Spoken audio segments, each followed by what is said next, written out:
Ayan, guys. I am cooking chicken inasal. This is chicken inasal.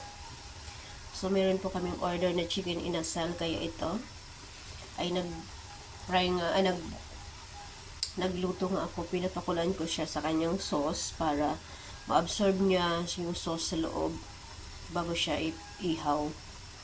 Diba? Pag inihaw siya, yummy na siya kasi pati sa loob. At saka hindi mo na siya matagal iihaw kasi kumbaga luto na siya. Parang iinit mo na lang siya sa uling. So, that is the chicken inasal.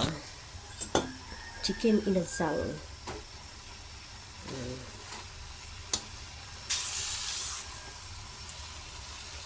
Ito yung ginagawa ko ngayon sa aking extra income, guys. Pero, ako lang yung nagtitimpla. Ang nagluluto ay ang aking pamangkin kasi pumapasok naman ako sa work. So, ayan, kung gusto niyo pong mag-order, pwede po kayong mag-order ng ating chicken inasal, isaw, barbecue, at marami pang iba. Kaya, thank you so much for watching. Ayan, thank you, thank you. Very yummy, very tasty. Tapos, after nito, gagawa naman ako ng ating matamis na sauce. Sauce ng ating barbecue na matamis. Kasi yun din yung hinahanap. Magtitimpla ako ng matamis na sauce. Kasi niluluto ko talaga yung sauce ng barbecue.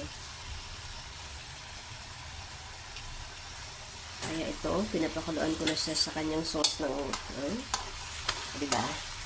Yummy na yan siya. Oh, yummy na yan siya.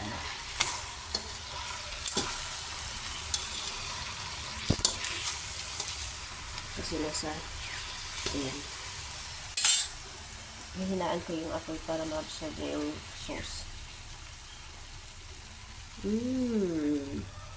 So yummy. Na chicken inasal. At saka magpiprepare na rin ako ng aking pagpasok sa work.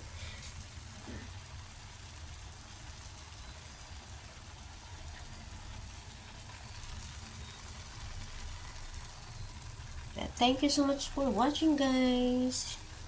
Mamaya, iihaw na yan siya. Pero order na kasi siya.